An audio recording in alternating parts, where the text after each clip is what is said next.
Viewers, इस video में हम public policy in India types model और प्रोसेसेस को कवर करेंगे जो कि यूजीसी नेट, सीयूटी पीजी और semesters exam UG political science semester exam के अंदर कवर किए जाते हैं। तो सबसे पहले तो ये समझना इंपॉर्टेंट है कि पब्लिक पॉलिसीज होता क्या है। पब्लिक पॉलिसीज मतलब वैसे पॉलिसीज, वैसे लॉज, रेगुलेशंस या एक्शंस जो कि गवर्नमेंट के थ्रू पब्लिक कंसर्न में लिए जाते हैं। ठीक है, उनको हम पब्लिक पॉलिसीज कहते हैं, जो पब्लिक के कंसर्न को ध्यान में रखते हुए गवर्नमेंट पॉलिसीज बनाती है, एक्शंस लेती है, लॉज बनाती है, रेगुलेशन बनाती है। Those are called public policies. अब पब्लिक पॉलिसीज के रिलेटेड कुछ स्कॉलर्स ने अपने अपने अकॉर्डिंग टू डेफिनेशंस भी दी हैं। जैसे थॉमस आर डाई कहते हैं कि public policy is whatever the government choose to do और नॉट टू डू। जो भी गवर्नमेंट चूज़ करती है अपने लिए या नहीं, जो भी स्टेप लेती है, लॉज रूल्स बनाती है, उनको हम पब्लिक पॉलिसी के अंदर काउंट करेंगे। ठीक है, देन हम इम्पॉर्टेंट की ओर बढ़ते हैं कि टाइप्स ऑफ पब्लिक पॉलिसीज़ की बात करते तो थियोडोर लॉबिन ने अपने अकॉर्डिंग टू 4 टाइप्स दी है: डिस्ट्रीब्यूटिव, रीडिस्ट्रीब्यूटिव, रेगुलेटरी। और देन आफ्टर रेगुलेटरी क्या होता है? रेगुलेटरी होता है जैसे कि आप एजेंसीज देखते हो, सेबी का नाम सुना है आपने, ठीक है, security and exchange board of India, telecom regulatory authority of India, reserve bank of India, competition commission of India. ये सारी क्या है? रेगुलेटरी पॉलिसीज को हैंडल करने वाली एजेंसीज हैं। ठीक है, पहले हम एजेंसीज के नाम को देख लेते हैं।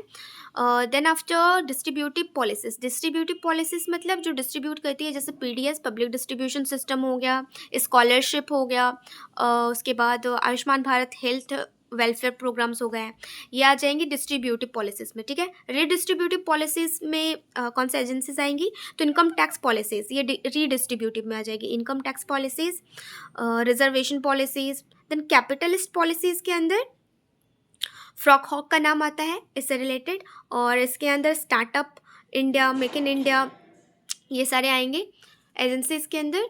ठीक है, इंडस्ट्रियल सब्सिडीज़ भी आ जाएगा। एथिकल पॉलिसीज़ की यदि हम बात करें तो इसमें protection of legal rights, legislation on abortion, child, anti child labour laws, ये सारे इथिकल पॉलिसीज़ में आ जाएंगे। ठीक है, एथिक्स, मोरालिटी से related, protection of civil right, abortion से रिलेटेड और चाइल्ड लेबर से रिलेटेड। कॉन्स्टिट्यूएंसी पॉलिसीज़ के अंदर क्या क्या आ जाएगा?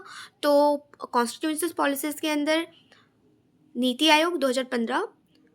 अभी हम जान क्या रहे हैं? अभी सिर्फ हम इतना जान रहे हैं कि कौन सी एजेंसी किस पॉलिसी के अंदर आएगी। ठीक है, तो बस अभी सिर्फ नामों को देखने का हमारा पहले हम राउंड कर रहे हैं, उसके बाद हम आएंगे इन डेप्थ में। ठीक है, देन कॉन्स्टिट्यूशनल की यदि हम बात करें तो नीति आयोग 2015, रीऑर्गेनाइजेशन एक्ट, उसके बाद इस्टेब्लिशमेंट ऑफ रेगुलेटरी बॉडीज़ आ जाएगी। जैसे अभी हमने SEBI, TRAI, competition commission of India देखा था।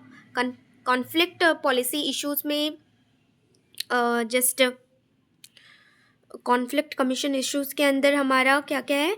Policy addressing caste, relief and rehabilitation policies, land acquisition policies आ जाएगी। ठीक है, देन आफ्टर हम आगे देख लेते हैं कि बार्गेनिंग पॉलिसी में वेज, ट्रेड और बजट नेगोशिएशन, एग्रीमेंट या एलोकेशन के बारे में आएगा।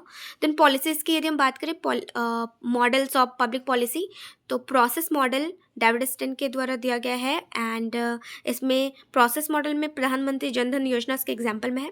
इंस्टीट्यूशनल मॉडल में इंस्टीट्यूशन का रोल ज़्यादा होता है पब्लिक पॉलिसी में। ठीक है, सो इंस्टीट्यूशन में क्या हो जाएगा? जैसे जीएसटी इंस्टीट्यूशन के अंदर आ गया।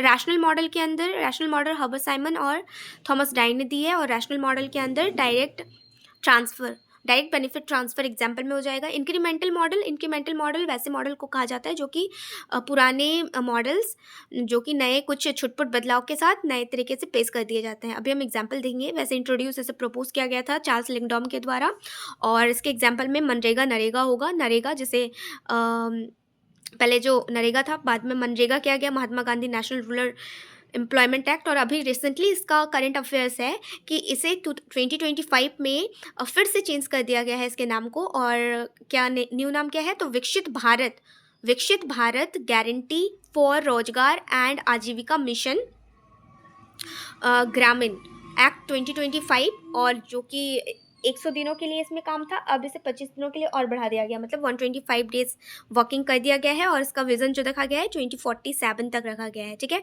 तो ये क्या है, इंक्रीमेंटल मॉडल। जैसे मनरेगा नरेगा 100 दिनों के लिए काम दिया जाता था रूरल लोगों को, ठीक है।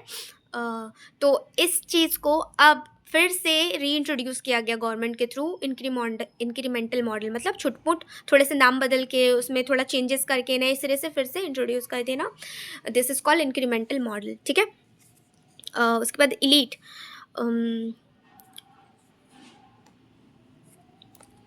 नाउ अब हम देखेंगे इलीट